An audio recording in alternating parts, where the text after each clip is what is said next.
Hello. Ram Ram ji. आज तो बधाई देने का दिवस है, दे ही डालिए। आखिर मैंने जो है अपनी उम्र के 2/3 साल पूरे कर लिए। 1/4 बचा है, धीरे धीरे पास हो रहा है आप लोग के बीच मज़ा लेते हुए। और वो पीछे देख रहे हैं ना, ये है मेरी बर्थडे गिफ्ट मेरी छोटी बहन की तरफ से। She is a marvellous artist और नेचुरली किसी से भिजवाया था और बहुत खुशी लगी। नीरा, बहुत बहुत धन्यवाद इसके लिए। इसके बाद करती हूँ मैंने जो अपने आप गिफ्ट खरीदी, ये देख रहे हैं ना, इसको मैंने खरीदा कि चलो गले में कुछ डाल लें, हमेशा ऐसे ही घूमते रहते हैं। तो ये तो हो गई मेरी गिफ्ट, मेरी बर्थडे। आप लोग तो विश कर ही देंगे, अब जान गए हैं। तो अभी बात हो रही थी किसी से, नाम तो नहीं बताऊंगी, तो बस वही जैसे आप लोग उसको झेलना कहते होंगे कि औरतों की शक्ति बढ़ती जा रही है।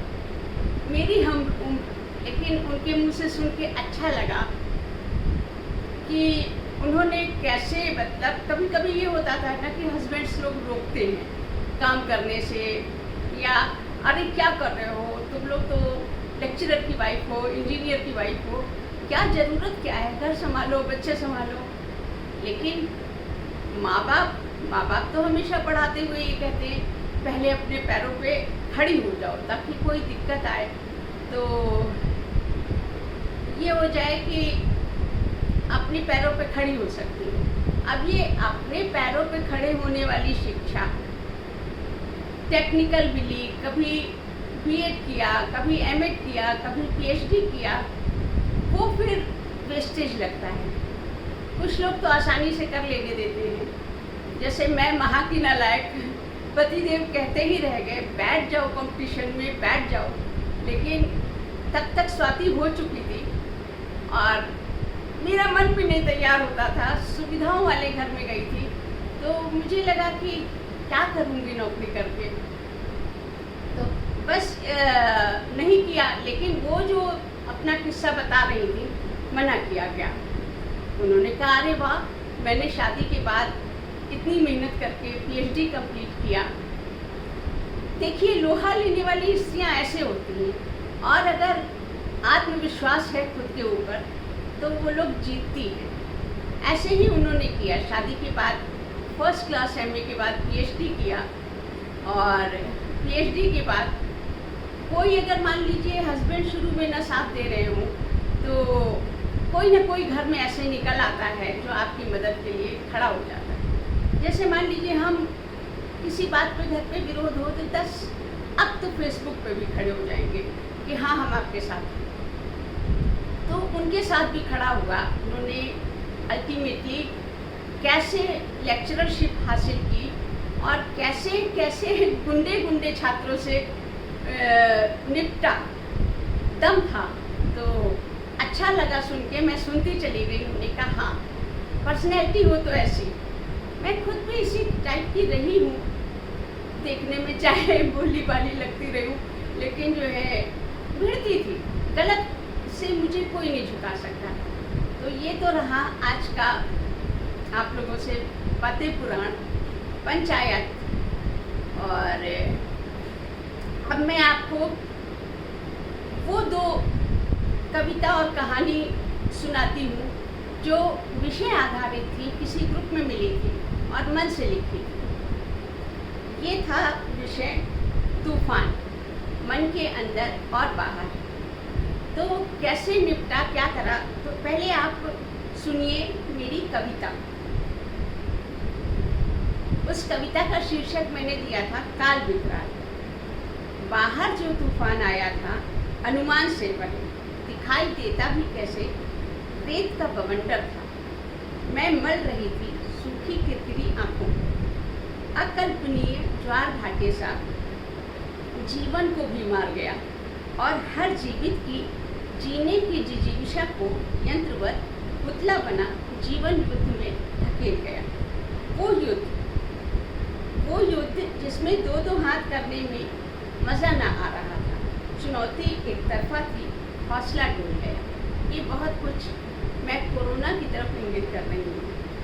वो युद्ध जिसमें दो दो हाथ करने में मजा ना आ रहा था, चुनौती एक तरफा थी, हौसला डूब गया।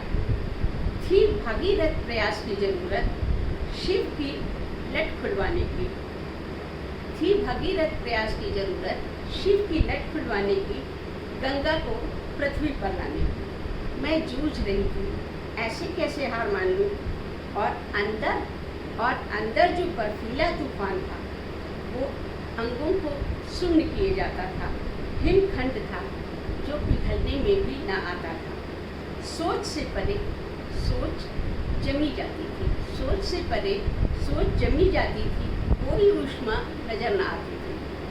किंतु वैक्सीन तो आनी ही थी, क्योंकि समस्याएं श्रमसाध्य हुआ करती हैं। तूफान तेज चलती हवा में बदलते हैं और फिर मंद पुरवाई लटों को उड़ा देती है, कपोलों को सहला देती है। लटों को उड़ा देती है, कपोलों को सहला देती है।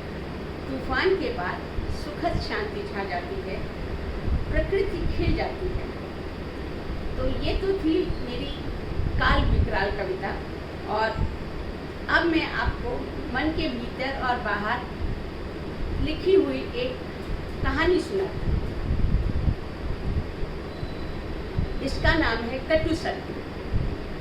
हर्ष का सफल वैवाहिक जीवन बहुधा लोगों को आश्चर्य में डाल देता है। खुद जितना आकर्षक और उच्च पद पे था, बहुतों की पसंद। अक्सर लड़कियां उसके आसपास रहती, उससे मित्रता करने को लालाई। बहुत सी उसमें अपने जीवन साथी की छवि देख पाती, पर उसका ध्यान कुशाग्र साथ में काम करने वाली निधि पर रहता। अपने काम से काम रखने वाली, अपने में ही सिकुड़ी सिमटी निधि किसी से अधिक बातें न करती। ऑफिस खत्म होते ही सीधे बस स्टॉप पर और फिर घर। कोई कुछ बोलता भी तो संक्षिप्त उत्तर देकर फिर काम। पर पता नहीं हर्ष ने कितने प्रयास किए और कैसे धीरे धीरे निधि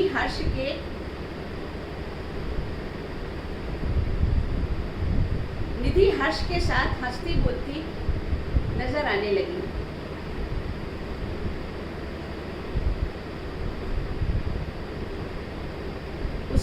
उसके शांत रहने और ना बोलने, एक मिनट, सौरभ,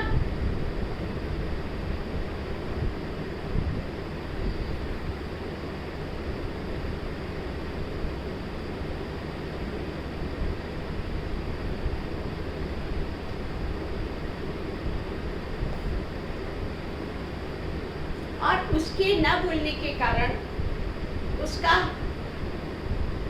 शायद डोलता हुआ आत्मविश्वास था और उसका तेजाब से एक तरफ को चले चेहरा।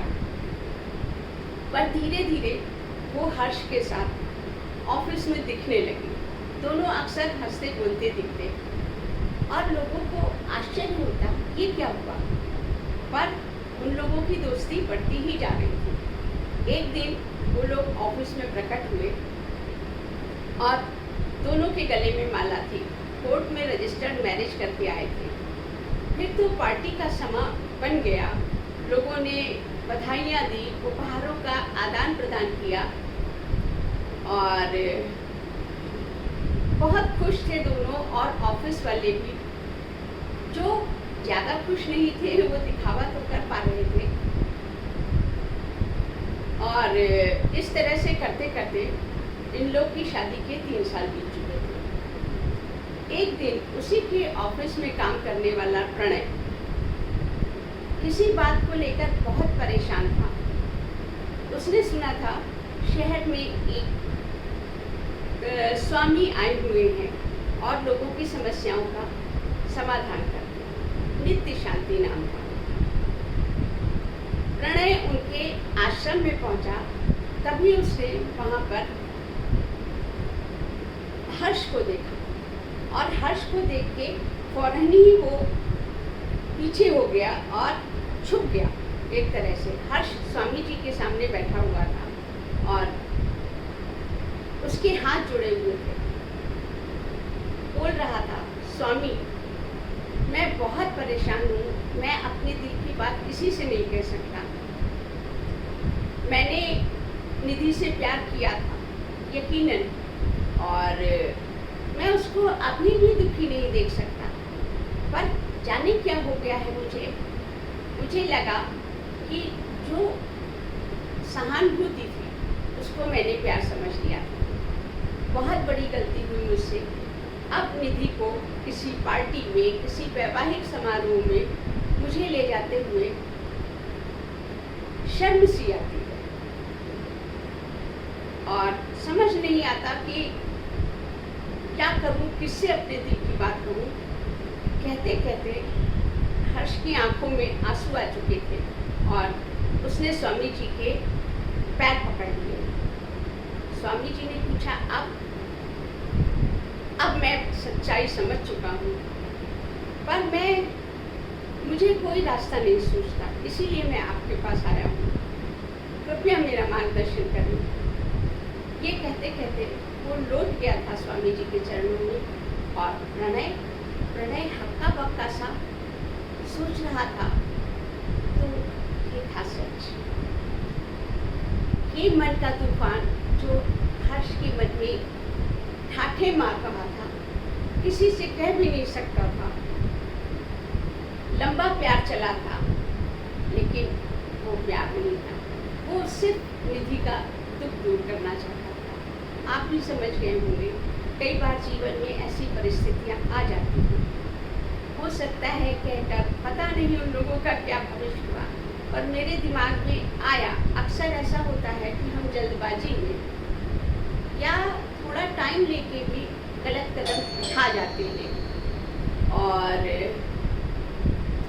फिर इसी तरह के स्वामी और उन लोगों के पीछे। ये थी मन की तूफान पे 2 कविताएं, और ये एक कविता हल्की फुल्की क्योंकि बोझिल हो रहा है तूफान से। बड़े प्यार से बुलाया था उसने, बड़े प्यार से बुलाया था उसने, दिल के आगे वेलकम का बोर्ड लगाया था उसने, आंखों से भी पैगाम भिजवाया था उसने, और मैं पहुंच गई वहाँ जहाँ बुलाया था उसने। पर गजब नज़ारा था, वहाँ तो अनगिनत हसीनाओं ने पैर पसारा था। इन सब के बीच फंसी बीबी बाहर आने को छटपटा रही थी। इन सब के बीच हंसी बीबी बाहर आने को छटपटा रही थी। हर आर्टरी की राह ब्लॉक नजर आ रही थी। जोर लगाकर भी पर्स कंधे पर टांग दबे पांव बाहर आ रही थी।